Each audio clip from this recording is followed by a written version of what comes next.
Okay, Chair, we're now streaming live on YouTube. Over to you.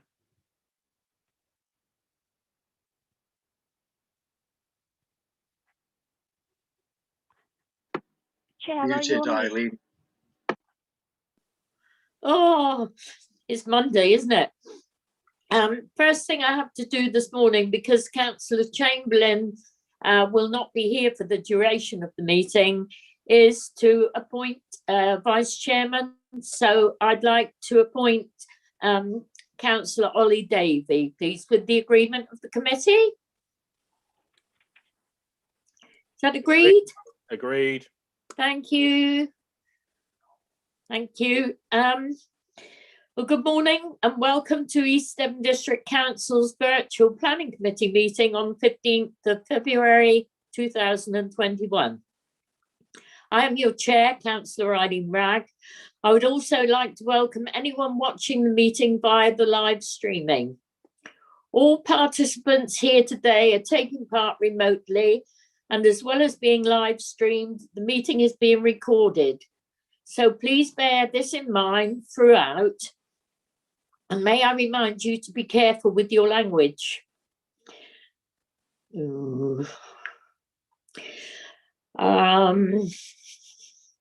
May I also remind members that the Code of Conduct applies throughout the meeting. We also reserve the right to remove and disconnect any participant who is disrupting the meeting by whatever means.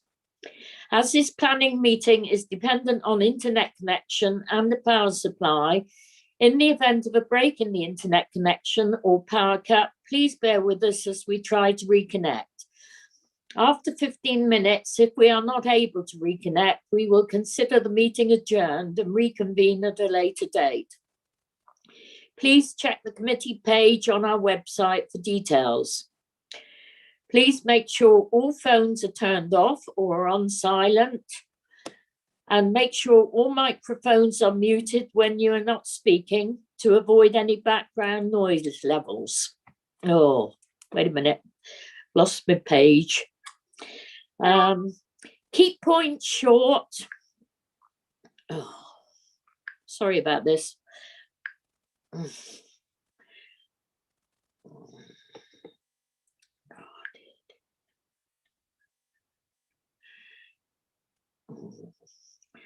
Right, I'm coming back. I've had some technical problems this morning. I've only got one computer working.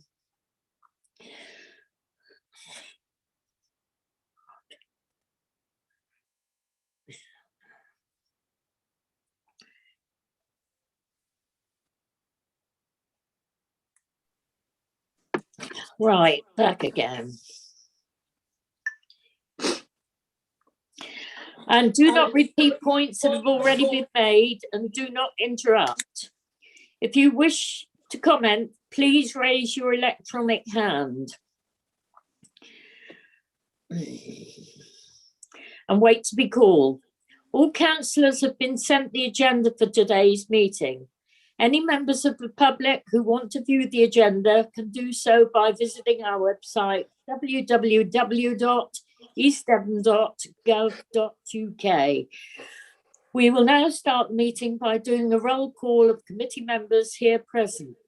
Can you please now unmute your microphone, and when you hear your name, please confirm by saying present. When you have confirmed you are present, please mute your microphone again. Amanda, can you read out the roll call, please? Thank you, Chair. Councillor Wragg. Present. Councillor Blogson. Present. Councillor Brown. Present. Councillor Coleman.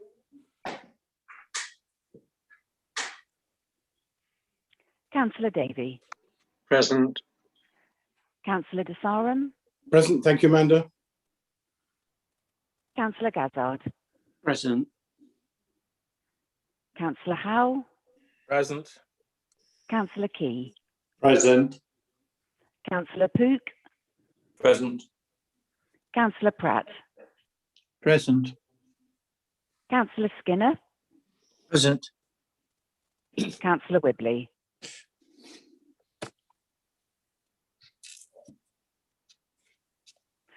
I can confirm that you're quorate today, Chair. Thank you, Amanda. And could I say I had an apology from Councillor Coleman. He's on a training day at work today. Agenda item 2, apologies. So that's one. Thank you. Wendy? So we've also received apologies from Councillor Woodward and of course Councillor Chamberlain. Thank you. I think there's a poverty working panel this morning, and that's why some can't be here. Item 3, declarations of interest. A roll call, please, Wendy. Thank you, Chair. Councillor Bloxham.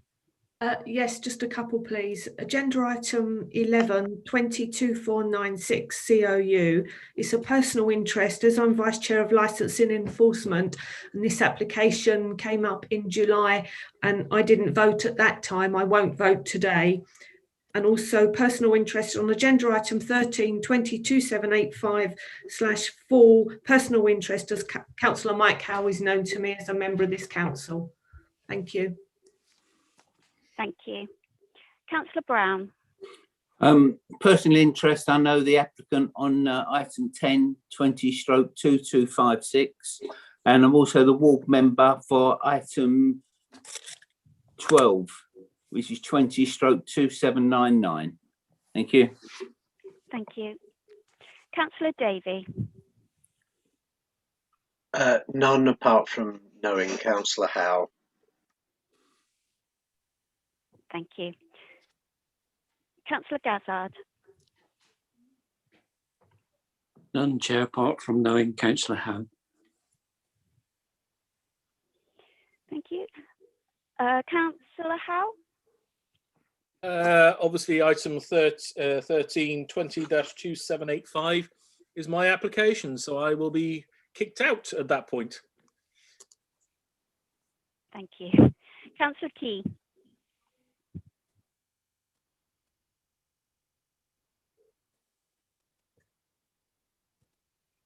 Councillor Key. Sorry, Chairman. Sorry, I was muted. Yes, knowing Councillor Howe and item 12, 202799 ward member. Thank you. Sorry, I forgot Councillor Dasarum. Apologies, Councillor Dasarum. No, I'm very sorry too, Wendy. No declarations other than that I know Councillor Chapman for item 12 and obviously Councillor Howe for item 13. Thank you. Councillor Pook. On item 12, 2799, I know the architect. I've worked with him on other projects, but that was at least 5 years ago, not on this project, and I have no pecuniary interest. It's just purely a knowledge, personal one. Thank you. Councillor Pratt. Item 8, I'm a regular customer of Sainsbury's at Ottery St Mary. Thank you. Councillor Skinner. Well, I didn't think I had too much, but no, that's just been mentioned. I go to Sainsbury's as well. I'm not sure you need to declare it's an interest. It's just a store. But anyway, never mind. I'll make that point that I do go there. And of course, Councillor Harris is very well known to me. Thank you. Thank you. Councillor Ragg. No, apart from knowing Councillor Howe. Thank you. I see that we have Councillor Coleman in the meeting. Good morning, Councillor Coleman. Do you have any I had problems logging in due to the 6-digit code, but got around it now. Do you As have any for declarations? Declarations, I'm an Exmouth councillor, town councillor.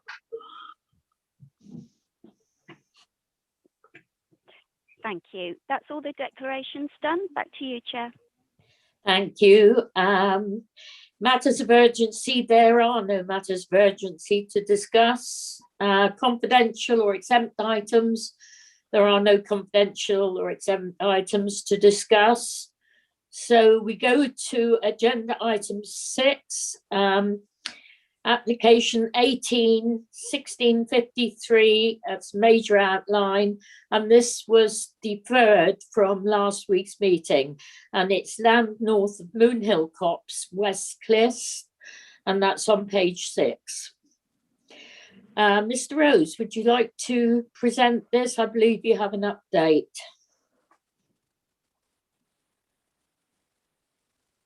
Thank you, Chair.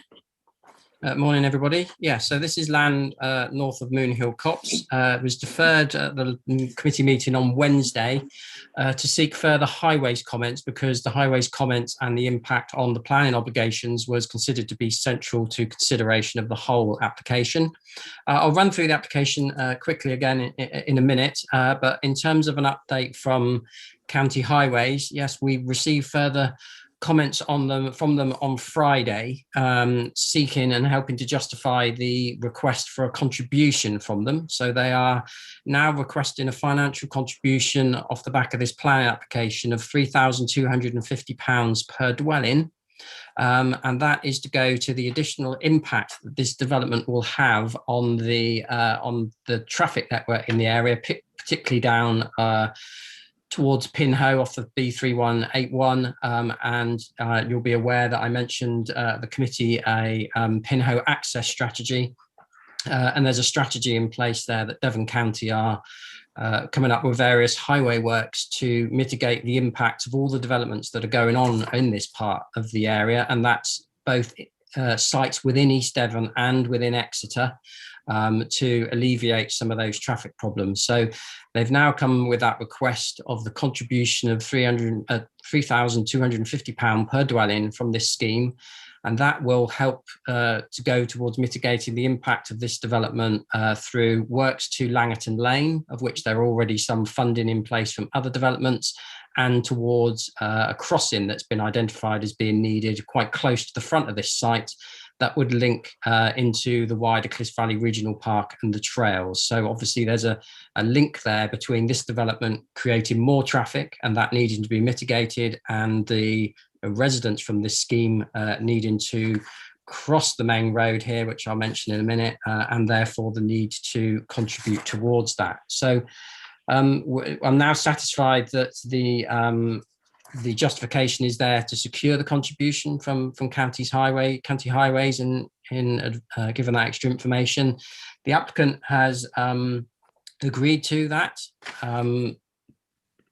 They have with a couple of caveats, but those caveats are fine in terms of obviously not contributing the full amount if by the time this site comes forward, those highway works have already been put in place by other means, or reducing down that contribution if by the time this development comes forward again, those works have been put in place. But the bottom line is, if this development comes forward and those contributions are needed, then they can be secured, and the applicants agreed to that.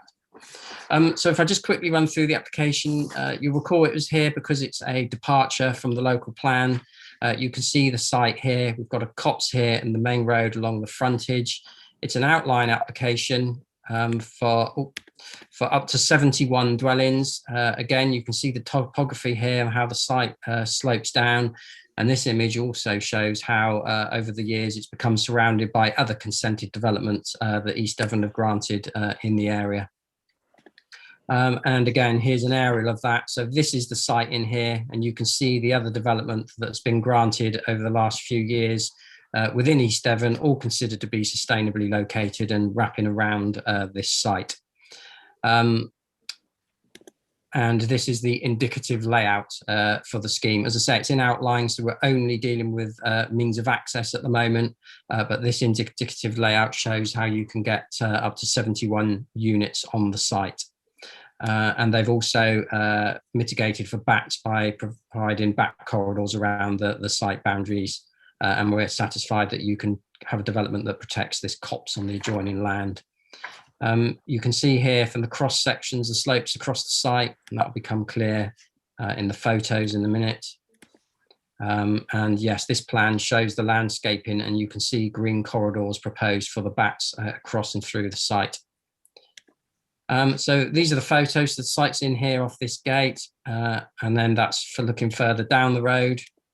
And this is the site from the development at the bottom. So you can see the slope and the trees. And this is from the access looking down. So you can see its relationship to the surrounding properties. And this is further to the north, and it's this field in here beyond the end of those houses. So in off the left here. So you can see from those aerials and photos, the site's surrounded by development that we've already consented and considered to be in a sustainable location, but it's outside a built-up area boundary, so there's no local plan support and there's no neighbourhood plan in place at the moment, or one emerging that would support development on this site. So we're left with having to go through whether there are other material considerations that would support the proposal. As I've mentioned, the site's surrounded by existing development that we've already granted and considered to be sustainable. So by default, this site is well located. There's a shop on the other side of the road, hence again, the justification for the contribution towards the crossing. There's a new school about 400 metres down the road on this side of the road, new primary school, so there's good access to that. The site's got good access to links into the Cliffs Valley Trail and the existing footways and crossways. Cycleways, sorry. So it is considered to be sustainably located, and that weighs in favour of the proposal.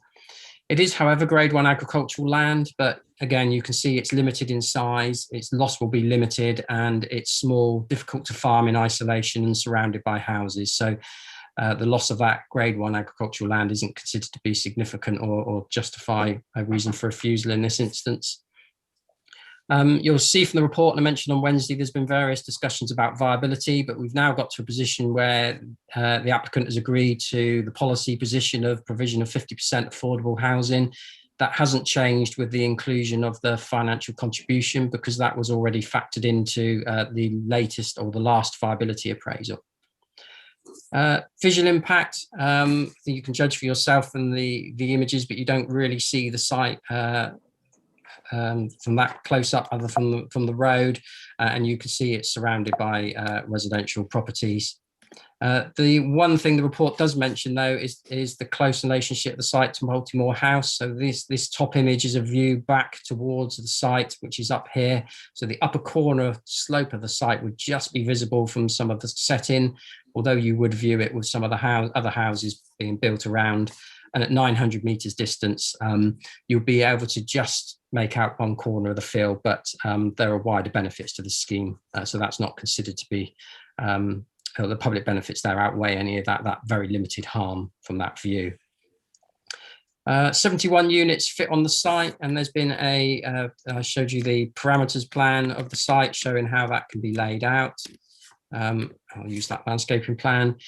Residential amenity, there's suitable distances can be achieved to all the surrounding developments on the site.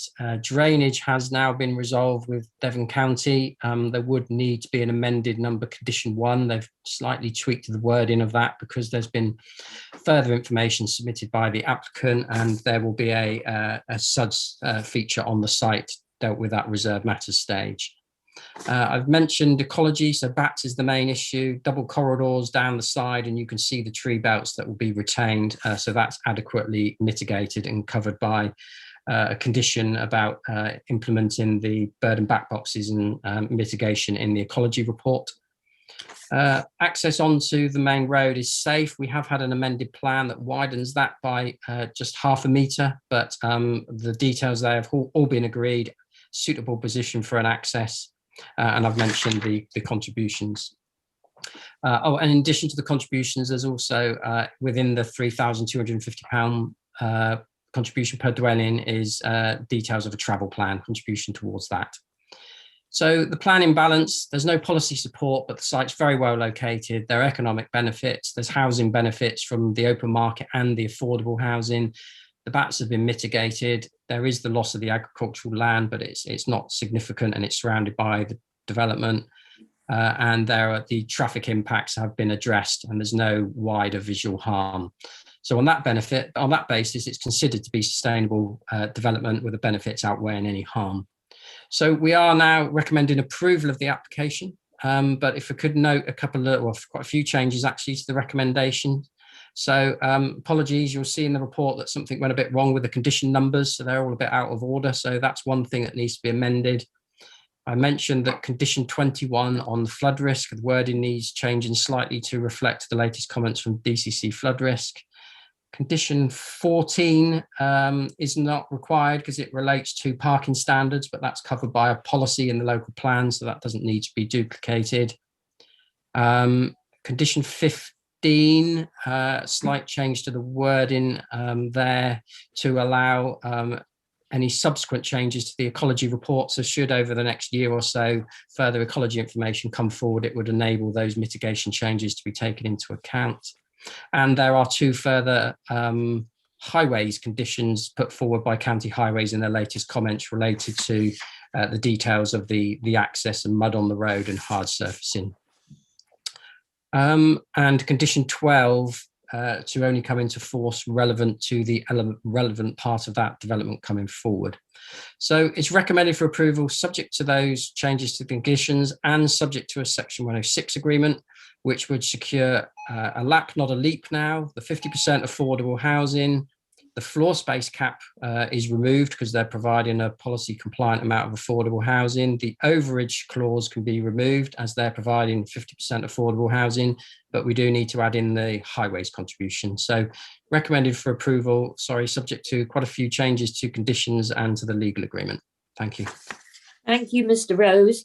Now we have 2 speakers, Mr. Kevin Morley, agent, and Angie Hurren, committee ward member from the parish council. Welcome to the meeting again. Mr. Morley, would you like to start your presentation, please? You have 3 minutes. Thank you, Chair. Good morning. Last week, I detailed that we had worked with officers to ensure the technical elements of the application were acceptable. As Mr. Rose has reported, County Highways have now clarified their comments so that both officers and the applicant understand what is required. As a result, the applicant has agreed to contribute the development share to the local access strategy projects that still require funding. This commitment, alongside funding the travel planning and ensuring that the master planning for the site creates linkages to the existing walking and cycling network, means that the proposals are integrated and fully mitigated in traffic and transport terms. Although the application is made on land not allocated for development within the local plan, the context has clearly changed and the area has become a sustainable location for growth. The application proposes a huge benefit of providing a minimum of 50% affordable housing on site, and we hope that members find this to be suitable justification to accept the recommendation of officers and resolve to grant consent. Thank you very much. Thank you, Mr. Morley. Angie Hurren, would you like to speak now? You have 3 minutes. Thank you. Good morning. Good morning. Thank you. We've submitted detailed responses during the consultation phase, and we've spoken on highways contributions last week. And I've circulated, following last week's debate, an email to members on Friday, committee members on Friday, that I hope you've had to read. Just for the benefit of the recording, the letter added some depth and context to developer contributions that we were requesting for highways infrastructure, and more specifically the Toucan Crossing point. And I'm delighted to hear this morning that that has all now been agreed and accepted. So a lot of what we said is history, as they say. The Toucan Crossing at Polesmore Gate does offer direct benefit to Taverners Field, and so it will really be of good. It will be very, very beneficial both directly to those residents and also to the wider area. We were going to suggest that actually such was the importance that we could have reduced the affordable element. We would have supported a reduction in the affordable element, but now it seems that that's not necessary. In terms of priorities for spending those highway infrastructure, we'd like the first priority, please, to be for the Toucan Crossing, with then secondary monies, if you like, what's left over going towards the Pinhole area access strategy. There was just one thing I picked up very quickly when Chris was talking just now, that the play area is going to be a lap, not a leap. if that could be still an equipped area of play, I think that would be directly beneficial for children that will be living on that site. The local play areas are within walking distance, but for small children, they're not. And they would be on the Saxon Brook development, the Hillside Gardens development, and also across the road on the Pin Court development. It would be nice to just see if we could give them a couple of pieces of play equipment down there. I hadn't realised that had changed until Chris said just now. But thank you for listening and for supporting our request for highways infrastructure. I will remain online for a moment. If anybody has any questions, I'll be very happy to try and answer them. Thank you. Thank you. Right. Now, Councillor Chamberlain, I'm not sure if she's in the meeting. Is she? Will she want to speak?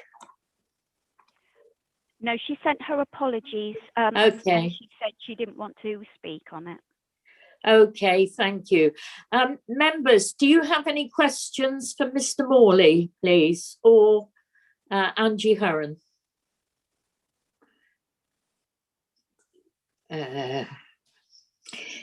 Yeah, Councillor Skinner. No, not directly, Chair, for either for the moment. So if anybody's going to ask questions directly, of course, I'm going to speak to the agenda item. All right. Well, nobody else has got their hands up, so you better say what you were going to. Okay.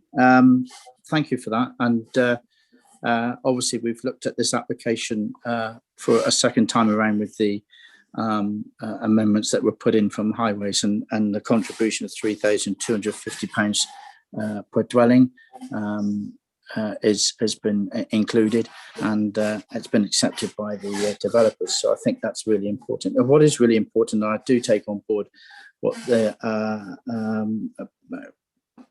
Angie Hurren said, was that the Toucan Crossing, and I do take this on board, the Toucan Crossing is really a really important part of getting this scheme forward. So I'm really glad that we've got all this information together and brought it here. For me, I'm not sure, and a question to Mr. Rose really is that there is obviously a need for that crossing even to date, perhaps today. So the quicker the crossing can get there, the better. Do we have in any way, and I do appreciate this is an outline application, that's why I'm not really going to speak about some of the other stuff, but do we have any way that in our conditions we can enhance and speed up the Toucan Crossing if we allow this to happen? I feel it's really, really quite important. So we're relying on county. So this development in itself obviously is going to generate people that will be using or needing the crossing. I think it will be down really for us to liaise with the county highways in terms of the timing on that, because there's wider monies here to go in to provide that Toucan Crossing. So I think it's going to be difficult to put that in the legal agreement, but you can leave that with me to follow up with county highways. And I suppose the assurance I can give is that the provision of the crossing it costs less money than the other parts of the schemes that are left to come forward. So from that point alone, I think it's likely that that crossing will come forward before the other works. But I don't think we can insist that that happens at this time, because we are reliant on Devon counties to some extent. Okay. Would that not come under reserved matters, Mr. Rose? Well, no, we need to secure the crossing through the legal agreement. But yes, I expect by the time that a reserve matters application comes in, we will know more from county on the timing of that crossing. And as I say, I think there's a good chance that by the time that happens, that crossing will be programmed, if not already there. But at least we can secure the money from this to help aid that happen. Yeah, thank you. I think on that basis, Chair, if I may, on that basis, I wanted to clear that question up. On that basis, in going forward, when we look at this site, we can understand that it's a departure from policy and it is an outline application. And going from that basis, what I'm going to do is I'm going to move the recommendation from the officers. It makes obvious sense. Mr. Rose, could I ask you to take the picture back to the one that overlooks the picture with the fields with all the housing sat around it? You had one earlier, it was like a Google looking down on the top. that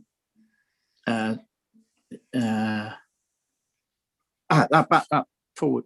Yeah, that one, right. I'm sure members can see from that particular picture there that actually on all sides of it, this field is left out. And for those reasons, in working its way forward with this application and the way it's coming forward through our development plans, I'm going to be supportive of this. And that's particularly on the basis as well, Chair, that this is an outline application and lots of the other details and that will come forward at another date, but much of it has been held within the conditions that are going forward here. I absolutely appreciate that. So on that note, I shall leave it there, hear what others have to say, but I will be recommending what's been put forward as a recommendation of approval. Thank you. So you have proposed it. Is there a seconder? Yes, Councillor Gazzard. Yeah, thank you, Councillor Gazzard. Would you like to speak now, Councillor Gazzard? Yes, thank you, Chair. Very grateful for the update on this application. It seems a very well thought out reserved matters application, and I'm happy to second it, Chair. Thank you. Councillor Pook. Oh, thank you. I too am happy on this, and I think it's, we so often see applications come to us, especially from developers on a larger scale, skinning down the affordable housing down to the single digit percentage of affordable, and not taking that much notice. And I think this developer's been shown and I know nothing about them. I don't really know the site, to be honest, but I think they've shown a responsible way to deliver a site which addresses all the concerns, and obviously affordable housing being a big concern. The only question I have, and I know it'll come forward in reserved matters and things in the detail, will be us looking at it. And Mr. Rose, if you could go back to the site plan showing the houses. I was looking at that earlier on, and I was sort of saying, oh yes, so all sort of gardens and things are the same size as the ones adjacent, or equivalent to the ones adjacent. Then I realised, of course, most of those are semi-detached. So I just would like to point out that when we do get the reserved matters coming in the detailed, I hope that those semi-detached houses, which I assume will be affordable, will be up to the minimum, and hopefully surpassing the square meterage per dwelling, because looking at some of them, they look like they might be quite small compared to, I know, the houses otherwise. But otherwise, I think it's a good development, responsible development, looks like a responsible developer approach, and I'm happy to support it as well. Thank you. Councillor Davey. Thank you, Chair. Yes, as other members have said, it seems an anomaly really to have that bit of land there, and it makes a lot of sense to bring it into use. And it does seem a reasonably well designed and laid out plan in a very sustainable location. And I'm pleased to see with good links and provision for cycling and walking. I'm disappointed about the lap rather than the leap. I presume that means, and perhaps Mr. Rose can clarify this, that the equipment will not be provided. So the space will still be there. But there'll be no play equipment, and I guess this is the trade-off for the contribution to Devon Highways. But perhaps Chris could just clarify that. Thanks. Yeah, so it's in effect, it's a smaller play area. So rather than a larger play area with lots of swings and facilities, this is a smaller area. It'll have a couple of facilities, but not the wider range. But also, what I suppose I could add is this development also has added a trim trail in along the bottom of the site here that links through to the other development. So the lap in itself isn't the only sort of amenity area on site. But yes, in effect, it's a smaller play area for children. Thank you. And Councillor Desarum. Thank you, Chair. As everyone has said, this has been a good use of the site. It is great that we've got such a good affordable numbers of 50%. And obviously what we must do, as the previous speaker said, is do our best for the play area. And I think that was covered. So I don't know whether we can look at that in the reserve matters or mention it today, that maybe use as much space to get the best for the play area. So then it will be absolutely superb development. Thank you, Chair. Thank you. Right, that's all the speakers. So nobody else to speak. Could you take down your hands, please? Over to you, Mrs. Shaw, please, to sum up. Thank you, Chair. Members, you have two motions put forward by officers that you've moved, that you adopt the appropriate assessment as attached to the report, and you approve subject to a legal agreement with those amendments as mentioned by Mr. Rose, and the conditions as amended and the extra two conditions as mentioned by Mr. Rose. If you're in support of the motion to approve, please, when your name is called, indicate. When your name is called, will you please indicate whether you're against the motion to approve or whether you're abstaining? Thank Chair, you. could I have clarification before you take the vote that actually the proposer and seconder need to accept those changes? Well, Mr. Rose did read them out at the end of his presentation to yourselves, and you did move it as per the officer's recommendation. I'm quite happy if the proposer and seconder wish to just confirm those amendments are also approved now, agreed now. As a matter of protocol, I do actually accept the recommendations that were put forward, and that's quite fine by me. I just want to make sure we get everything, we tick all the right boxes and do everything correctly. So it does have my approval. Thank It's you. got mine. Councillor Gazzard? Yes, Thank you got very mine. much. Thank you. Members, if you'd like to vote now, please, on the roll call. Thank you, Mrs. Shaw. Councillor Bloxham. Support the motion to approve. Councillor Brown. Yes, support the motion to approve. Councillor Coleman. Support the motion to approve. Councillor Davey. Support approval. Councillor De Sarum. Support motion to approve. Councillor Gazzard. Support. Councillor Howe. Support. Councillor Key. Approve. Councillor Pook. Support. Councillor Pratt. Support. Councillor Skinner. Support the motion to approve. Councillor Ragg. Support approval. Thank you. That's that motion to approve has been carried. Thank you. Right, we move to agenda item 9, application 20/1958, full application, 1A Green Lane, Chardstock, page 97. And we have one speaker, Alistair Rattenbury. Can't see him. Welcome to the meeting, Mr. Rattenbury. And over to Mr. Rose to present the report, please.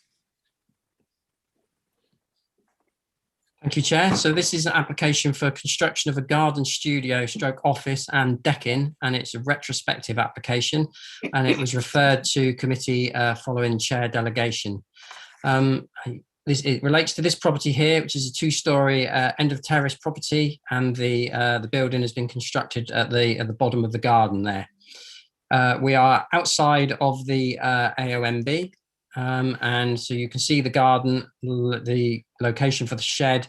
So it's about 19 metres from the back of the terraces, and you can see there's a building approximately 3.1 metres by 6.1 metres, and it's 3 metres high at the front off of a raised deck area that's about 1 metre in height in itself, and that'll become clearer when I show you the photo. So these are the sections. We've got a raised deck area at the front, platform level, and then we've got the building there. So this is it under construction. So you can see the raised platform that's been constructed, and then you can see the garden outbuilding shed at the bottom of the garden. There it is again under construction. So we've got ground level here with the slabs, and then the neighbours, or fencing to the neighbours. So you can see here the relationship with the adjoining property. So the neighbour's property boundary ends here, and the neighbour's extends up further and taking part of this garden, if you like. And again, here's some further photos of it with the decking, and this is a photo from the decking looking back towards the house. So we've got the application property here, and then we've got the neighbouring property there, and some photos from the neighbours when the building's complete. So you can see the relationship here. to the rear of the property. You can see it's raised, and you can see the garden office there, and again in the photos there, and from the downstairs of next door. And again, and further photo from Cross Gardens, looking at the roof of it back towards the host property, and you can see images from the neighbour's window. So the two issues you'll see in the report are visual amenity and impact on the amenity of the neighbours. In terms of visual amenity, it's a rear garden office building. It's what you expect nowadays to be seen in the rear gardens of residential property. So it's not considered to be out of character. You might get a glimpse of it over a hedge to the main road to the front, but nothing that's harmful. There has been some mention in relation to loss of banks and trees on the site. So this was the image previously, and this is the image now with some of the trees and hedging removed. But none of that required planning permission. They were quite entitled to remove hedges and trees on the site. There's reference to a previous consent when the house was constructed that had a landscaping scheme attached to it, but any of the conditions on that consent are no longer binding. So they've been quite entitled to remove the hedges and tree that they have. In terms of neighbour and amenity, as I state, there's 19 metres here from this rear window back towards the building. But of course, as you've also seen from the photos, it's raised. It's on raised level here. So you can see the deck into the front. So the door level is raised, and the garden also raises up. But of course, it's material to consideration of the application that they can use this area here as a garden area. They could sit out there whenever they liked. And also they could construct a building on here slightly smaller, so about a metre lower under permitted development rights. So they wouldn't need any planning permission for that anyway. And nowadays, these sort of outbuildings and garden offices are more and more common. So it's not an unusual relationship now to have a summer house or office at the bottom of a garden looking back towards a property. So, and I'm not sure why the applicant's chosen to the raised decking, because it's not necessarily required, but we have to judge the application that's in front of us. And I think considering it's a garden, this isn't an uncommon relationship, and given the 19 metres, it's not considered that there's enough harm to the amenity of this adjoining property to justify refusal. And in relation to the other properties, there's about 40 metres back to these other properties, and there's no windows in the side and rear. So I appreciate the concerns of the neighbours, but the application is recommended for approval as there's no wider visual harm, and it's considered that the harm to amenity of those neighbours isn't detrimental enough to justify refusal, and flowing from a refusal would be the need to take enforcement action to get the building removed or lowered to permitted development levels. So in light of that, the application is recommended for approval. Thank you. Thank you. Now, Mr. Alistair Rattenbury. Oh, wait a minute. Yes. I think Wendy has a statement to read out on behalf of the parish council. Is that right, Wendy? I do, after Mr. Rattenbury. Okay, yes, yeah. Mr. Rattenbury, you have 3 minutes. Hi, good morning. Can everyone hear me? Yes. Yeah, good. Sorry, I wasn't sure if it had unmuted. Yeah, so it's constructed as a shed on one side and an office, and I understood it fell within the parameters of the building. Talking to a friend of mine who's an architect, I don't believe it causes harm of any detrimental nature that it can be refused.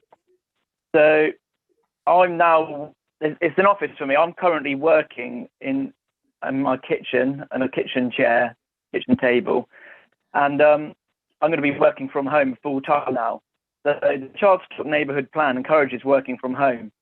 So I believe, obviously that creating that shed and office is going to help me work from home. I'm not overlooking, the position of the desk that I have in the office will not overlook any other properties. It will be looking towards the field onto the right hand side of my property. And yeah, but just think, if it is refused, and I think Chardstock will be starting to drive a young family out of the village, and I don't think it wants it. I think that, you know, they're encouraging people to work from home and live here. And my daughter goes to the school here, and you know, I want to create my family life here. So, like I said, I understood it fell within the parameters of the building application. So, yeah, there we are. I suppose one thing is the decking that comes out, protrudes out from it. The level that the office is on is probably about 2-3 foot lower than what it was when we purchased the land from the neighbour. So we took all that away and then built on there. So we obviously weren't aware that, or we were on the understanding that it fell within the parameters. Yeah, thank you. Cheers for your time. Thank you. Now, Wendy, would you like to read out the statement from Parish Council, please? Yes, certainly, Chair. So the following statement is from Chardstock Parish Council. The Parish Council does not support this planning application. Our initial submission regarding this application provided detailed reasons for why we do not support it. We hope that councillors present here today have had the opportunity to review these. In addition, we have submitted photographs of the building in question and its relationship with the terrace of houses. This application is not really about permitted development or how the building can be made acceptable in planning terms. The key issue here is loss of privacy, particularly for the immediate neighbour at 1 Green Lane. Unfortunately, guidelines for outbuildings do not consider the lie of the land. The rear garden of 1A Green Lane is steeply sloping, and as a consequence, the offending building has been built at roughly the same level as the first floor of the terrace of houses below. As such, the glazed doors look out directly into upstairs bedrooms and also downwards into the ground floor of the neighbouring property. Privacy for number 1 Green Lane has been lost, and the occupant's only solution is to permanently live behind closed curtains. It is impossible to enter or exit the new building without viewing the terrace and therefore looking into the bedrooms of the neighbouring property. The new structure is also raised up. It is imposing and dominates the site. It not only overlooks the neighbouring property, but means that the householders there have a strong sense of being overshadowed by the building. The effort of the applicant to reduce this effect by raising the fence height only serves to increase the sense of enclosure and overshadowing. It is unfortunate that a site visit has not been possible for councillors here. 2 members of the parish council and our ward councillor have visited the property in question. While the photographs illustrate the overlooking issue, they really do not have a true sense of the dominance of the structure, the loss of privacy involved, and the close proximity of the building to the rear of the terrace or the height of the offending structure. People deserve a basic right to privacy, and this alone represents a valid reason to refuse this application. We hope this council supports the parish council in finding this application unacceptable and that this application is refused. End of statement. Thank you, Wendy. Councillor Paul Haywood. Is Paul here? Yes, thank you, Chair. You have 5 minutes. Thank you ever so much indeed. Thank you, Chair. Thank you, members. Obviously, I need to make the declaration, first of all, that I am the clerk to Chardstock Parish Council, although the comments I've made are my own, and simply I write down, as you all know, what the Parish Council tells me to write down and submits it to the Planning Authority.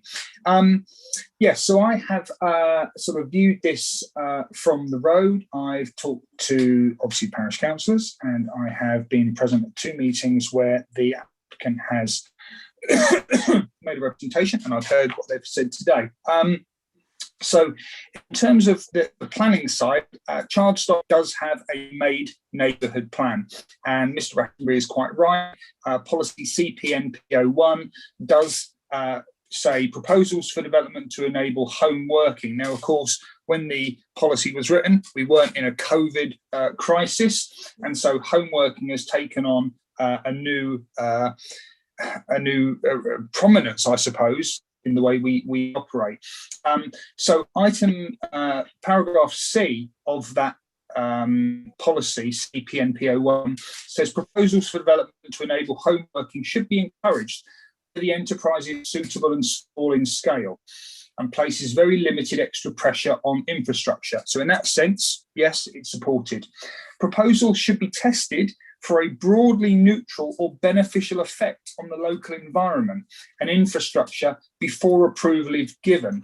Now, obviously, in this case, we have the dilemma that approval hasn't been given, but the building has been built. This is retrospective. I challenged at the time why it wasn't designated as a retrospective. It's clearly retrospective. It was built without planning consent, under a misnomer, a misapprehension as to what the planning rules were, and hence why the parish council has become quite vexed by it. Moving then to policy CPNP03, protecting the built environment. The protected status of the Blackdown Hills AONB should be respected. The small part of the parish that is not in the AONB is part of a coherent landscape and is contiguous with the AONB. It should be treated in a similar respect to the AONB in matters of development management. So here you have the crux of the issue. This is a made plan that the inspectorate has found in order and has been approved by an overwhelming majority of child stock residents. So essentially, even though this is not in the AONB, it must be treated as it is. And you'll see from those pictures that, unfortunately, because of the design of it and the fact that it is elevated so high up, this could have been built in the garden much lower. It would have then not been visible beyond any fence.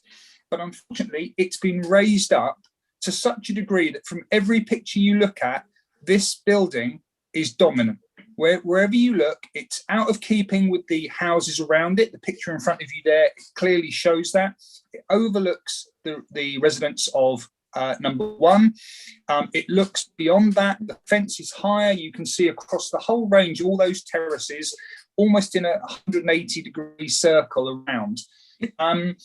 And so effectively, under CPNP03B, the development should be sensitive to the parish's street scene, open spacing, rural aspect, and unique appearance. Chardstock, as many members here will know, is an absolutely idyllic rural location.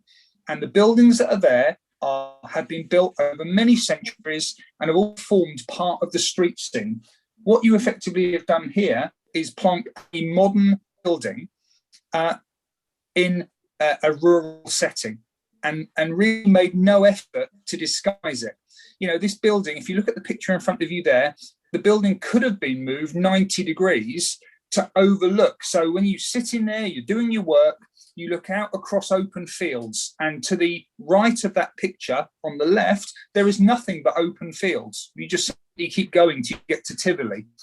But the applicant has decided to turn it 90 degrees so it faces all of the buildings and directly into the windows of the adjoining property, who are extremely concerned about their loss of privacy. Before, they had no issues. Now they feel overlooked.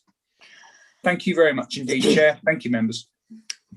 Thank you, Councillor Hewitt. Now, this has come before the committee from delegation, because I listened very carefully, as did the Vice Chairman, to the concerns expressed by Councillor Hewitt, and also the policy reasons he's given in the neighbourhood plan. So we thought the fairest thing would be for it to be judged by members of this committee. Councillor Key. Thank you, Chairman. Yes, I mean, I strongly object to retrospective planning applications, always have done and always will, because everybody knows what the policy is, that you apply for anything before you actually build it. For one thing, what I can't understand is why it has been built so high on that plinth that is there, because that makes it look at the side, it looks as though it's almost the barriers of a barracks. Why was it not put on a lower level? Because I think that would have been far more acceptable. I honestly cannot accept the situation as it is now, because I think if it had been on even half of that amount of raised ground that it's on, it would have been more acceptable, but not like that. Why put it so high when, you know, the visibility over the field for the person working in there would have been exactly the same, because they wouldn't have had to have the fence so high.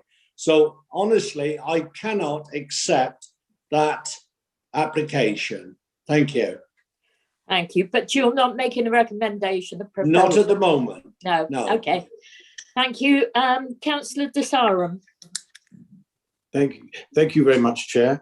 I have, as everyone has followed this very closely, this report, and I think Mr. Rose told us that there would be no wider visual harm, and I think that Councillor Hewitt touched on it, that there is policy support for it in the neighbourhood plan. So I appreciate that the design is not what we would expect, but given the fact that we want younger families to remain in the area, as clearly the applicant said, I do think that there should be broad support for this. Yes, it has issues because of the size and because it's retrospective, but I wouldn't want to see it completely demolished because they've come so far, and there is support, there is basic policy support for it. And as we've heard, more and more people are having to work from home. So I would propose approval of it, but obviously I would wait to see what other members would say. I'll second that, Chair. I shall second that. Well, he didn't actually make a proposal. He said he would, but he would wait until other members had spoken. I thought he said he proposed. Could we have clarification? He said he would propose it, but he hadn't actually proposed it. Right. Councillor Davey. Thank you, Chair. Yeah, I mean, like others, I'm fully in support of home working, and obviously it means less traffic on the roads, less commuting. But I think I'd written down the word, this is an insensitive development. I think it's taken no consideration for the amenity of its neighbours, and it's only considered the amenity of the applicant. And I think a bit of consultation with neighbours would have gone an awful long way. And I would do that even if I was doing it within permitted development. I understand the confusion over that, because as Mr. Rose has pointed out, if it just been a little lower, it would have been permitted development anyway.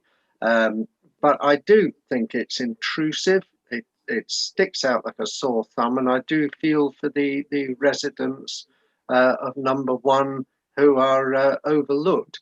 However, given the height of that decking there, which he could have done, the sort of paving there could have done without any planning application. You could stand there and look into the neighbours' windows, and I would hope that it's a relatively small, it's really a glass door, and I would hope the applicant will have his head down, be working most of the time anyway, rather than staring into his neighbour's windows. So although I appreciate their sensitivity on that, I don't think it's such a big issue, but I do think it sticks out like a sore thumb, and I think it is an unfortunate lack of communication with neighbours.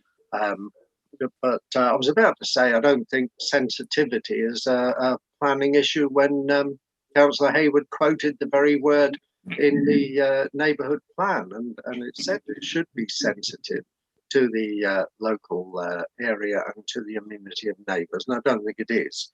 But I shall wait to hear what others say before I make a final decision on this. Right, Councillor Pook. Thank you, Chair. I share all the other comments on the insensitivity of the development and how it could have been done differently. I think it could have been done differently. I've been trying to work out why it was set up so high, if there's any reasons apart from to give the occupant a better view. If there are any technical reasons, then perhaps Mr. Rose could tell us. But basically, as Mr. Rose has said, it's above permitted development, but not greatly above. And it's the harm it gives is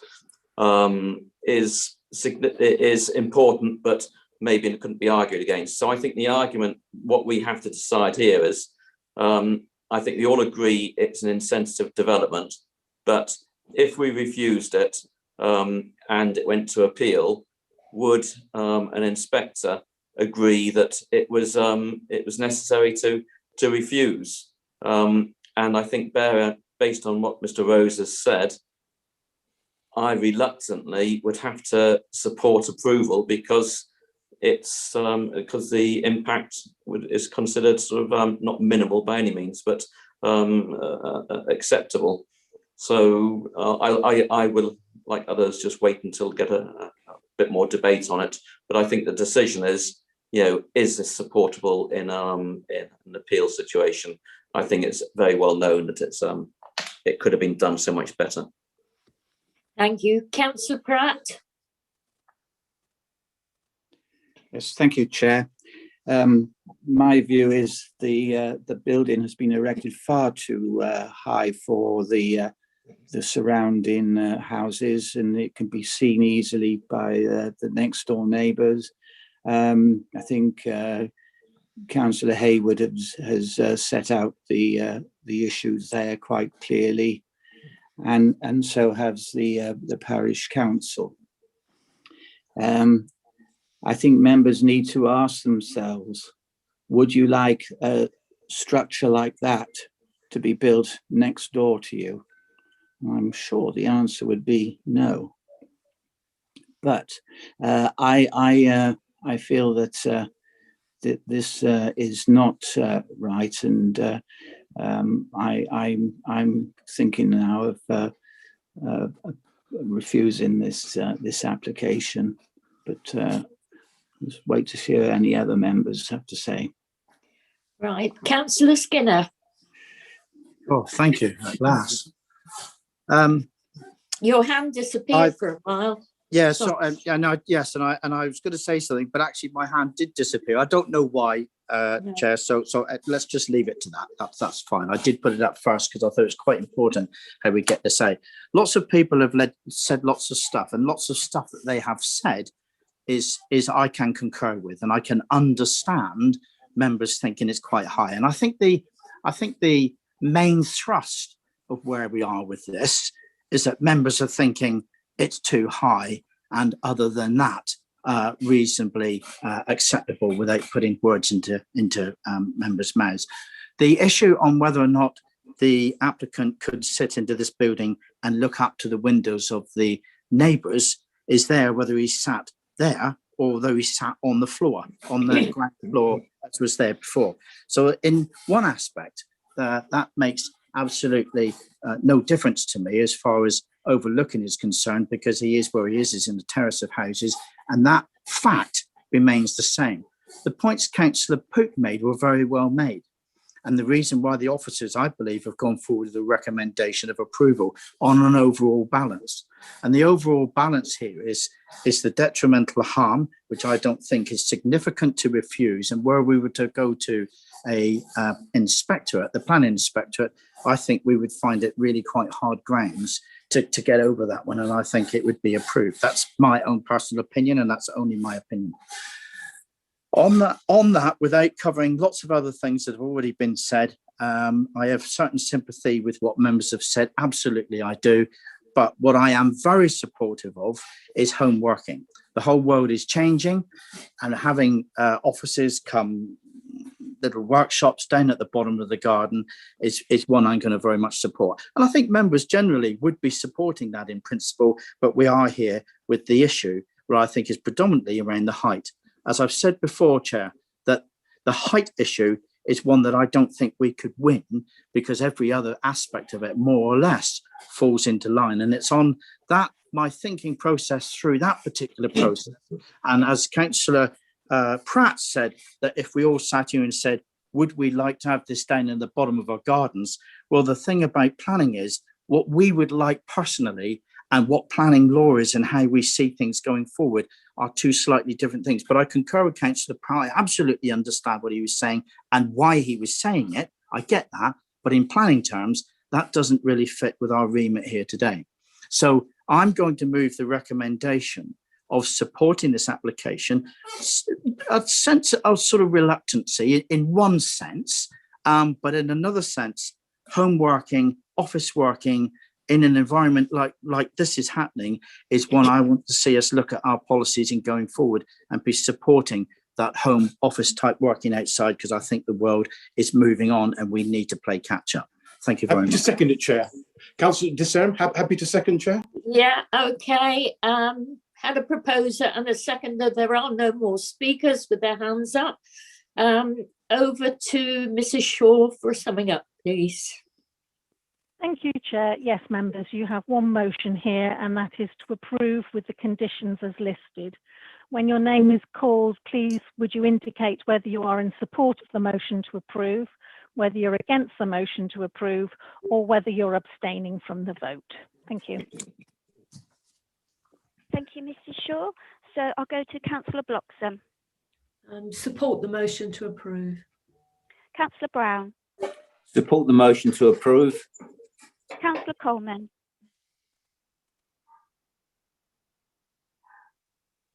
Councillor Coleman. I'll come back to Councillor Coleman. I'm afraid he's muted.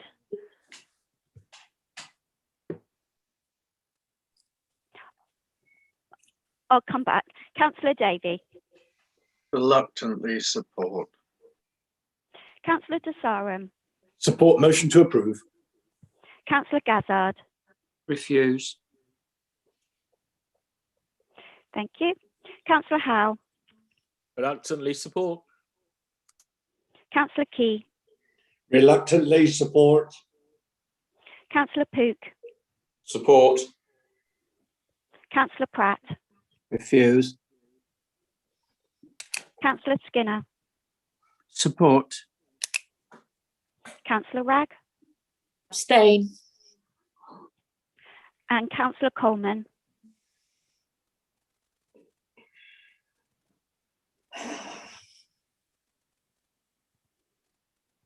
Councillor Coleman, you're on mute.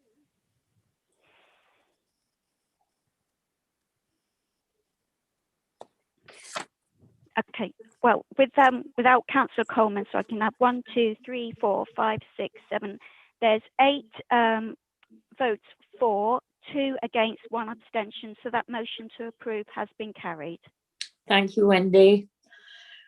Right, agenda item 11, application 202496, change of use, 2 and 4 St George's, Chard Street, Axminster, page 118. And members will recall that this came to us last year in July, I believe it was. Right, Mr. Rose, would you present your report, please? Thank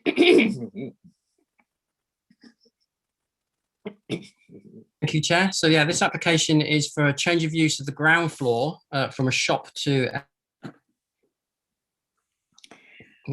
No, sorry. Hopefully I'm back.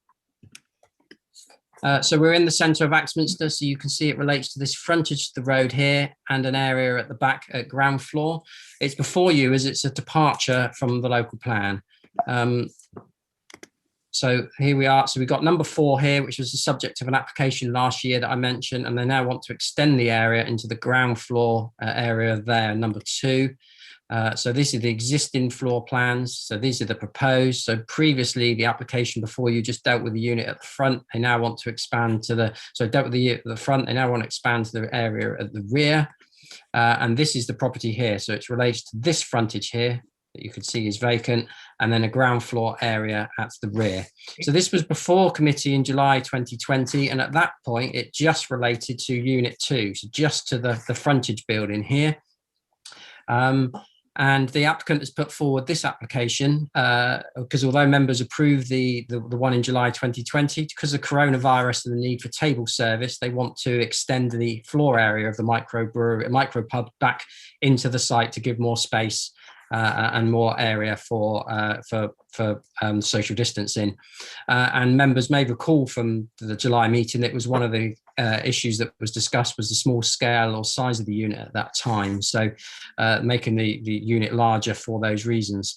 As before, there's a loss of a shop involved here, a retail shop. There's no neighbourhood plan for Axminster sufficiently advanced at the moment, but there are policies in the local plan that resist the loss of retail uses in town centres and in primary shopping frontages.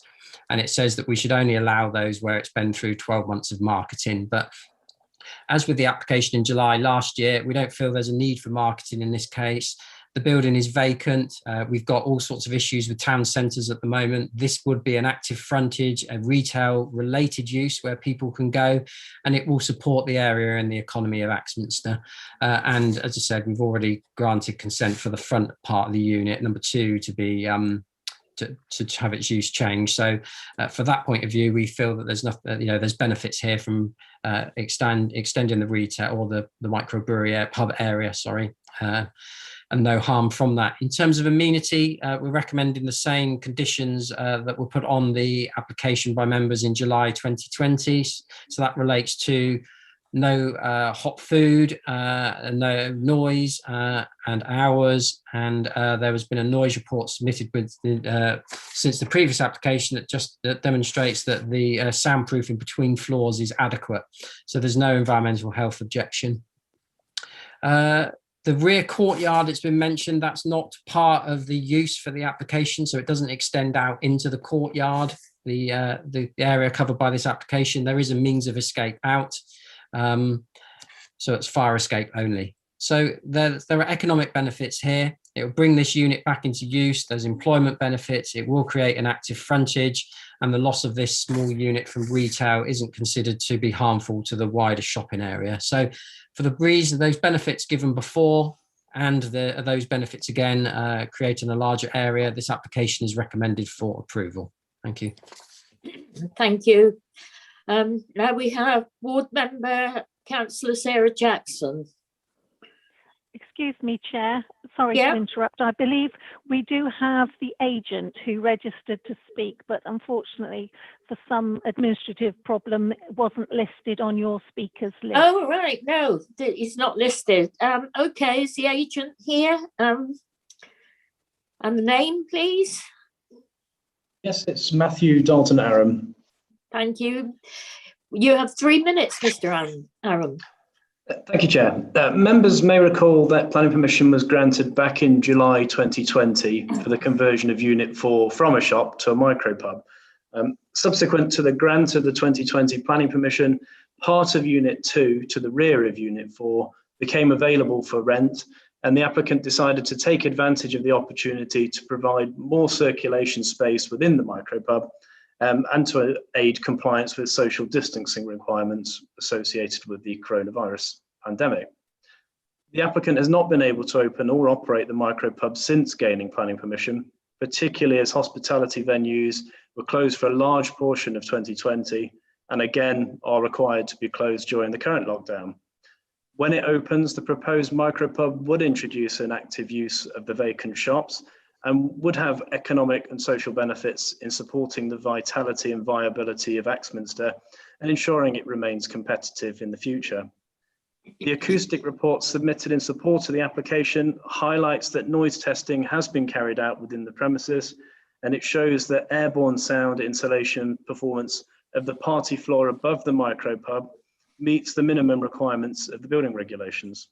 Consequently, the noise related to the permitted use of the micropub would be acceptable in terms of noise between the commercial premises and the first floor residential use of the building. It's noted that members of Planning Committee in July 2020 raised concerns about the premises being entered and exited by a single door. The Council's building control team have advised that in terms of compliance with fire safety and evacuation requirements under the building regs, a single point of access is acceptable. Nonetheless, the incorporation of Unit 4 within the micropub would provide a second doorway to the rear of the building that would serve as an additional emergency evacuation point from the micropub. It is noted that a neighbouring resident has raised concerns about this and the potential use of the courtyard area and issues that could arise from this in terms of noise and disturbance.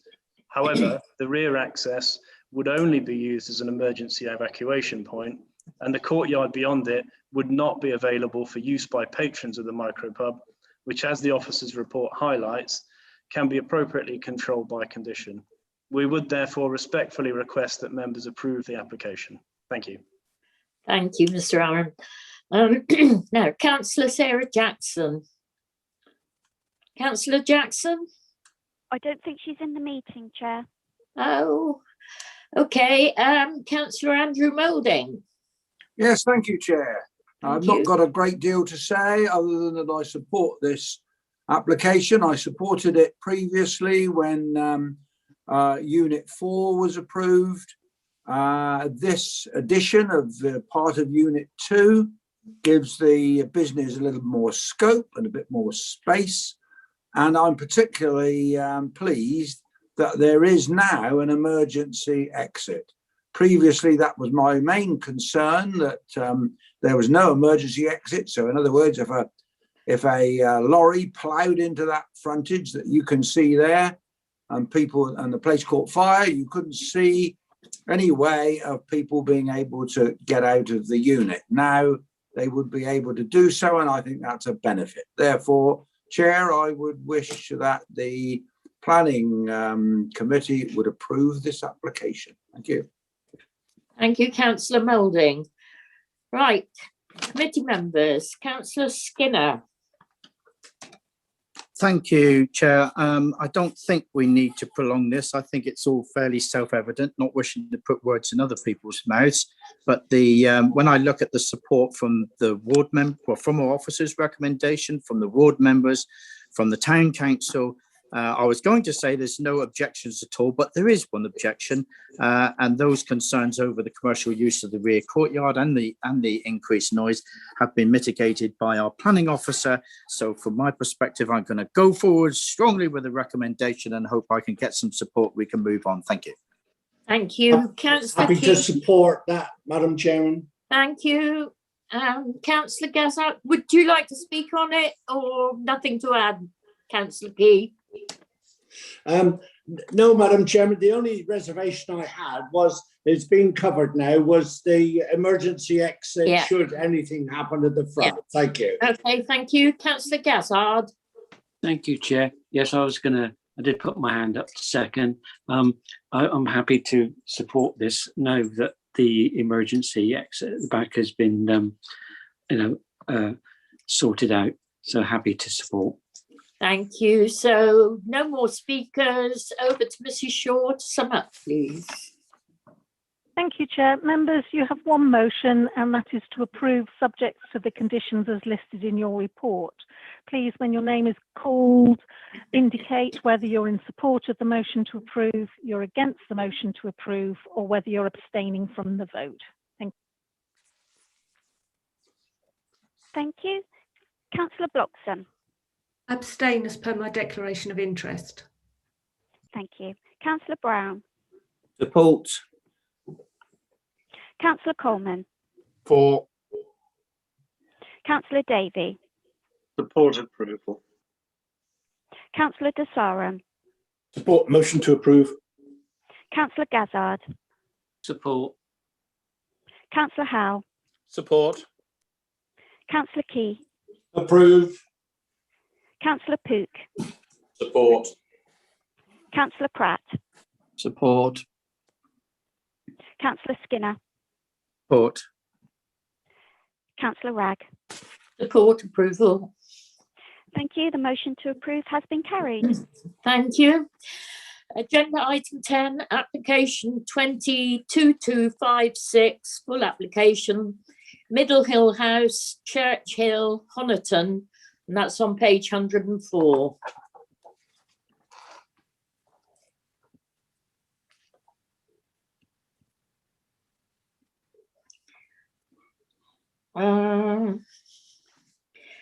Right, Mr. Rose, can you present your report, please? Thank you, Chair. This is an application for conversion of an agricultural building to a dwelling. It's here because there's a ward member objection to the application. So hopefully you can see on the screen the location of the site here. It's existing building that's got an existing access through this property here out to the back and a little paddock. And you can note the relationship to the church. The built-up area boundary for Honiton runs along the road here, so we're not within the built-up area boundary, but we're very close to it, and we're also in the AONB. And if I just run through, so as I said, access through the existing dwelling to this area here in this existing building. And there's the floor area of the building at the moment, workshop and store, and that's the proposed floor plan. So you can see exactly conversion of the building, removing this potting shed lean-to, no other extensions other than a very small increase in the height of the building. So those are the existing elevations, and that's it as proposed. So you can see a very small increase in the height, and then just opening some of the windows, some of the openings there. So this is the access in through the existing property, down through the driveway, and then we get to the building there. So the potting shed to be removed and to convert this to a single dwelling. And you can see the listed church in the background. The building doesn't look in the best of conditions there, but certainly when you go inside, you can see there are metal beams, so structurally it's sound, and the relationship to the church. It's far enough away from the church not to cause any harm to its setting. The existing beech trees and boundaries are to be retained. The existing access goes through the site, and there's no change in that, and 2 parking spaces would be proposed to serve the dwelling. In terms of the principle of development, there's no neighbourhood plan for Honiton, but there is policy D8 in the local plan that supports the conversion of existing buildings at the edge of settlements where they're in a sustainable location. And in this case, we're 100 metres from the built-up area boundary. We're only about 600 metres from the train station, same or similar distance to the shops in the centre of Honiton. So from that point of view, the site is very well located and complies with policy D8 in terms of allowing conversions to residential where you're in close proximity to those services and facilities. In terms of the other criteria to D8, it says the building should be structurally sound, which we're happy it is, and there's a structural report submitted with the application. The design needs to be acceptable. As you've seen, it's very little change to the building, so the design is considered to be acceptable, won't harm the AONB within which the site falls. There's no loss of agricultural use because the buildings are not in use or associated with any wider farm at the moment. As I mentioned, the access remains as existing through that dwelling, and it's considered that actually in terms of design, this will improve the appearance of the building. We've taken a precautionary approach in terms of ecology. There's no evidence of bats there, but we have put an informative on to make sure the applicant double checks before they carry out any conversion works.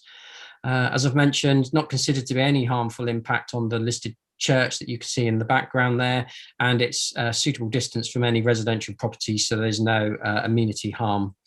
So in summary, the proposal complies with policy D8. It's a reuse of a building at the edge of a built-up area boundary in a highly sustainable location within walking distance of the town centre facilities and the station. No harm to the AONB, no harm to the listed building or residential amenity. So it's recommended for approval with conditions. Thank you. Thank you. Councillor Phil Twiss, ward member, is he here, please? Yes, Chairman, good morning. Good morning, everybody. 5 minutes, Councillor Twiss. Thank you very much. I won't be telling you for that long. Sorry, Wendy, did you want to say something? I did, sorry. Apologies, Chair. This is totally my mistake, but I missed Mr. Dalton Aram off of this application as of the previous one. Totally my mistake, so apologies for that. But Mr. Dalton Aram is in the meeting to speak on it. I'll defer, right. Thank you. Carry on, Mr. Aram. Thank you, Chair. We are thankful for officer support for the proposal and would concur with the assessment provided within the report. The site is located outside the built-up area of Honiton and is therefore a countryside location in planning policy terms.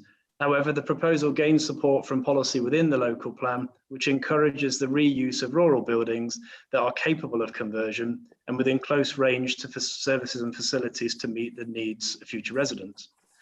In this instance, the site is located at the southern edge of the settlement within an accessible location in relatively easy walking and cycling distance of the range of services and facilities, including access to public transport that are available within the town. Although the building is a redundant agricultural building, formerly used to house poultry, The structural survey submitted in support of the application highlights that it is capable of conversion without substantial alteration or reconstruction. The building is also of a sufficient size and scale to form a new dwelling without the need for it to be extended. It is acknowledged that the site is within the Blackdown Hills AONB and within close proximity of the East Devon AONB further to the south.